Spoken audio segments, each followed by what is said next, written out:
welcome song. Listen. We are delighted to have you in our presence this glorious day. You are welcome in this house, and we hope and pray that you will enjoy your stay. You're free to worship. You're free to worship. You're free to praise. You're free to praise. For this is the day the Lord has made. So let us rejoice and be glad in it. We want to serve and take care of you. So make yourself at home. So UBC, let me hear you say this. You're welcome. You're welcome. You're welcome.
There's a word from the Lord found in Luke chapter 18, beginning with verse 1 through 5. And I'm reading from the New Revised Standard Version of Scripture. To all of you who are in this house and whether you are at your house, it's good to be here. Luke chapter 18, beginning with verse 1. I'm reading from the New Revised Standard Version of Scripture, and you'll find words recorded like this. Then Jesus told them a parable about their need to always pray or pray always and not lose heart. He said, in a certain city, there was a judge who neither feared God nor had the respect of the people. In that city, there was a widow who kept coming to him and saying, grant me justice against my opponent. For a while he refused, but later he said to himself, though I have no fear of God and no respect for anyone, yet because this widow keeps bothering me, I will grant her justice so that she may not wear me out by her continual coming. This is the word of God for the people of God. I want to talk tonight from the subject, when persistence is resistance.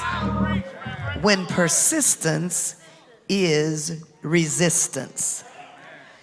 On September 4th of this month, this year, 14-year-old Colt Gray went to a school in Georgia with an AR-15 style rifle hidden in his backpack. He asked to be excused, left the classroom briefly, went and hid in the bathroom, and then went on a deadly shooting rampage. He shot and fatally wounded 2 students and 2 teachers at the Appalachian High School in Georgia.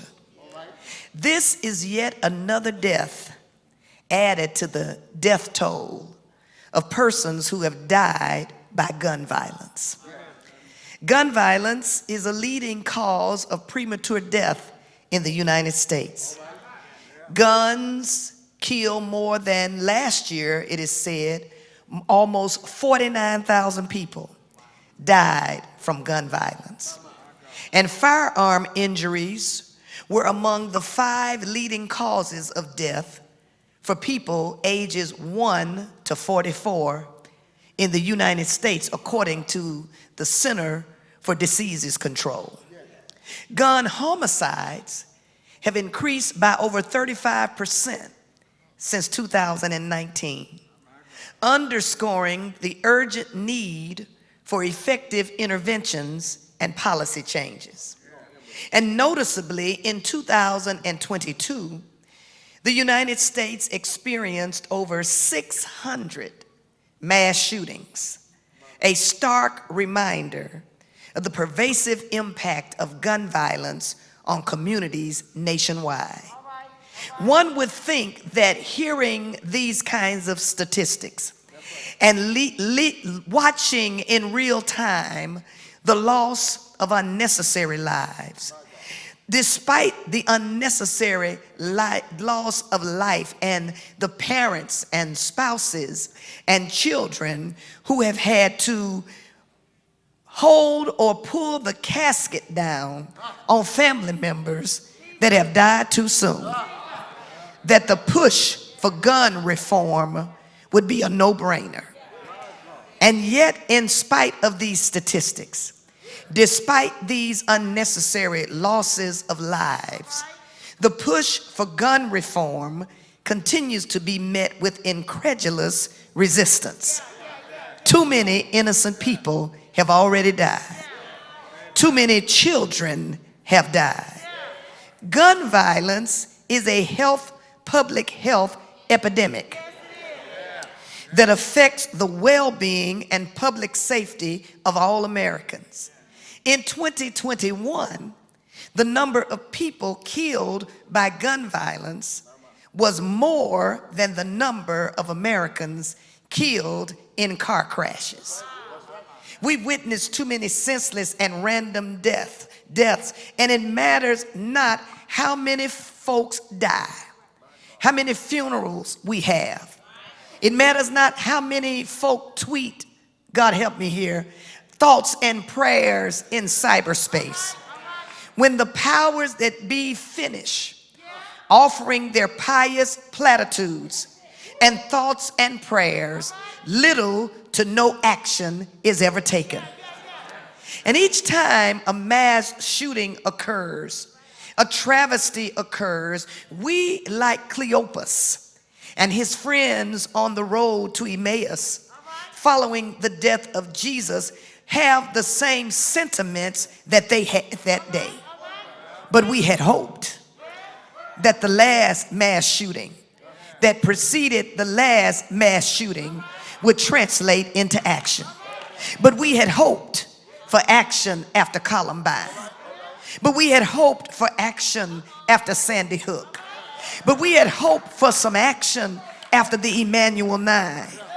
Marjorie Stoneham, Douglas High School, Parkland, Florida. But we had hoped for some action after Virginia Tech, after Walmart in El Paso, Texas, after the Pulse Club in Orlando, Florida, after Tops Friendly Supermarket in Buffalo, New York. But we had hoped that after the Dollar General store in Jacksonville, Florida, that some action would be taken. But every time, little to no action is ever accomplished.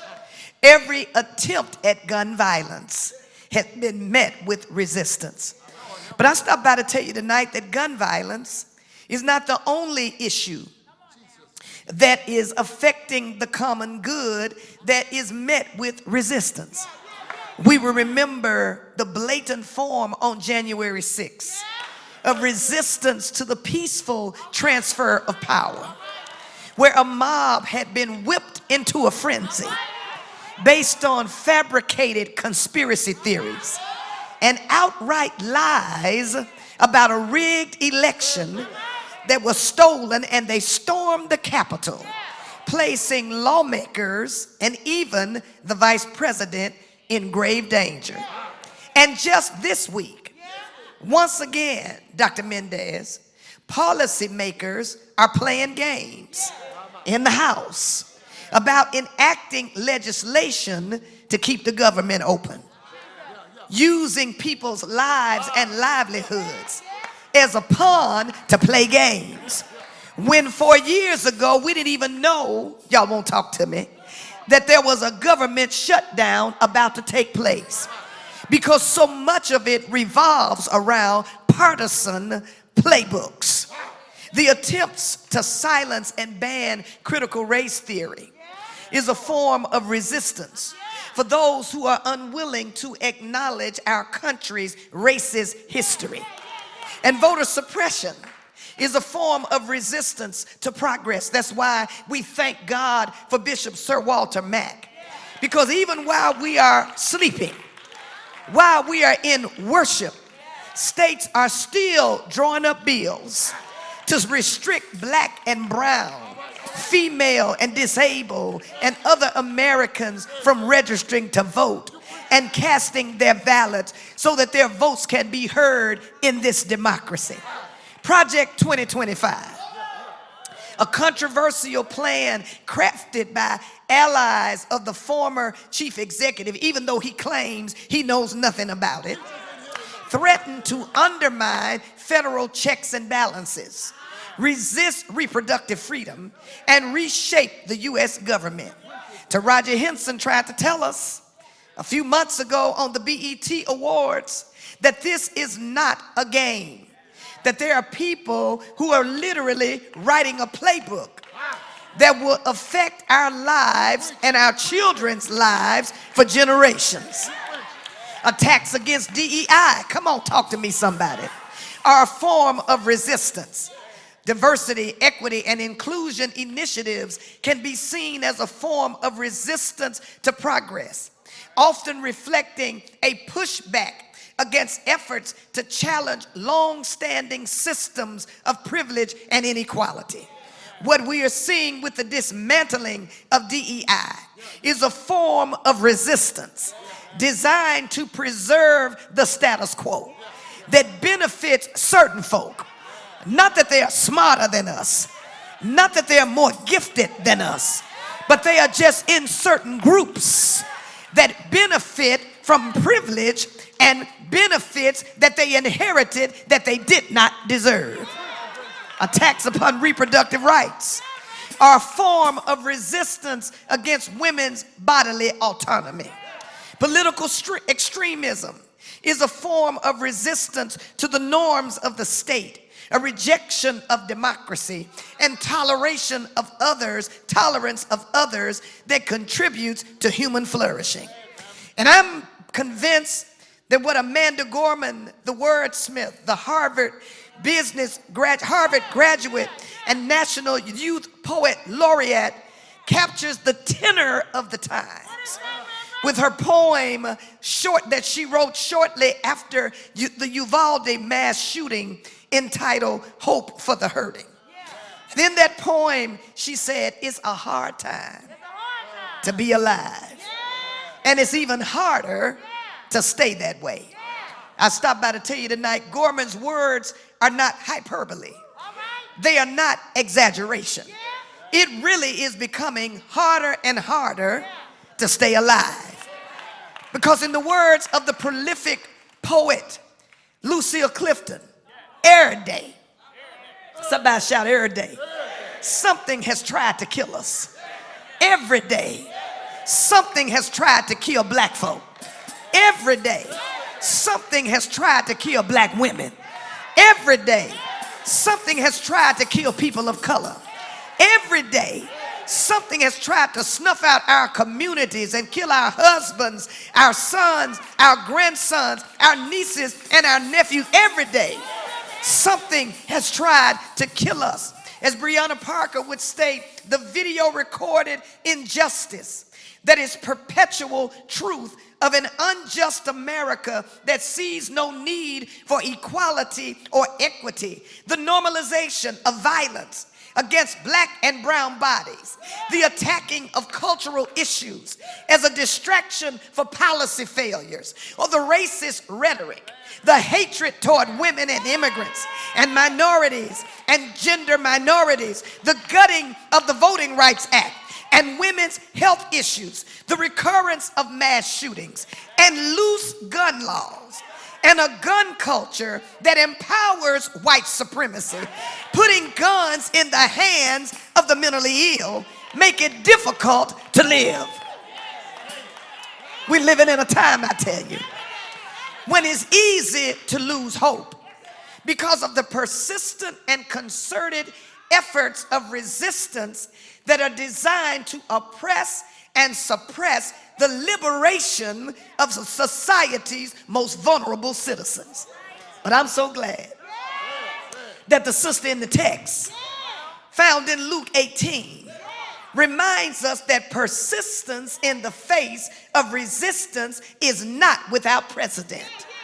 That we must find a way, God help me preach, to fight the good fight of faith in the face of events that will strangle and steal our faith away. The realities that provide the context for the conversation that Jesus is having in tonight's text about the reign of God, a delayed parousia, or the second coming of Jesus Christ. They want to know, as they are talking to Jesus, when is the Son of Man going to return? They want to know not only when is the Son of Man going to return, but what will be the signs to accompany his arrival. It's couched within the context of living between the difficult time of waiting for the Son of Man, a period of suffering and awaiting vindication. In other words, they are looking for answers to navigate the liminal space, the in-between time between promise and fulfillment, between struggle and striving.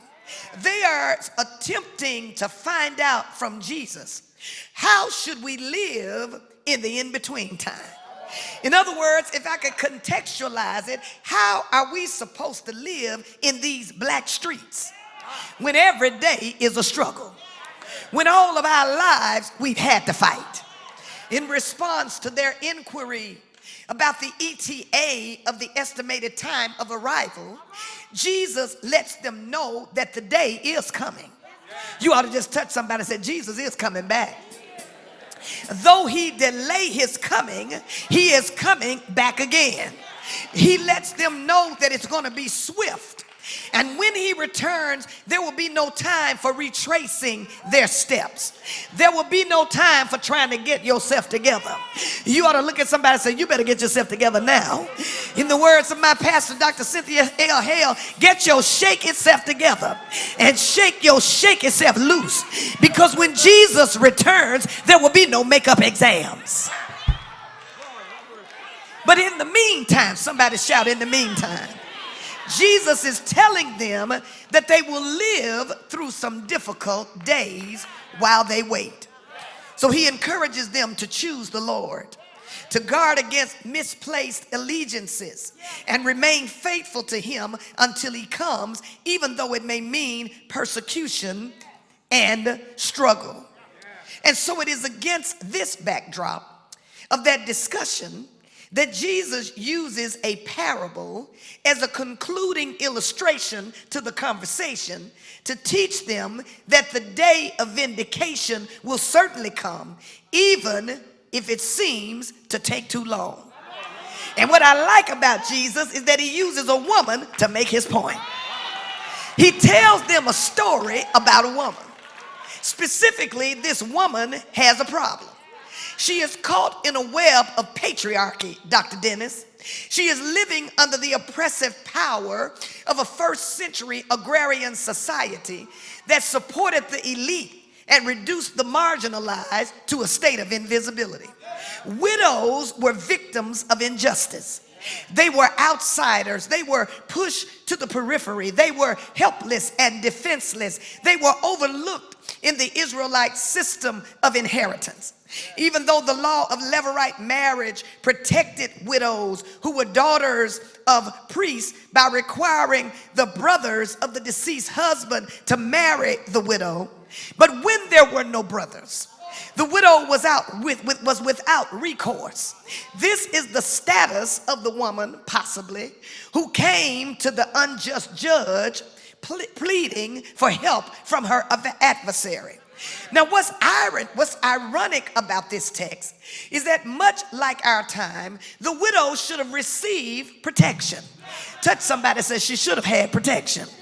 There should not have been a need, come on here, for her to even go to the judge in the first place. Because under the law, God help me preach, widows were supposed to be protected. Because God has a deep compassion for widows. God has a deep compassion for the most vulnerable. God has a deep compassion for the marginalized. God has a deep compassion for the disenfranchised. God commands the community to protect and care for the widows. Because the God that we serve, the God that we worship, the God that we honor is a God who's on the side of the oppressed. Reflecting a commitment to social justice. Exodus 22:24 says, you shall not afflict any widow or orphan. If you afflict them and they cry out to me, this is the Bible right here, I will surely hear their cry. Deuteronomy 10:18 says he executes justice. I can shout out my boots.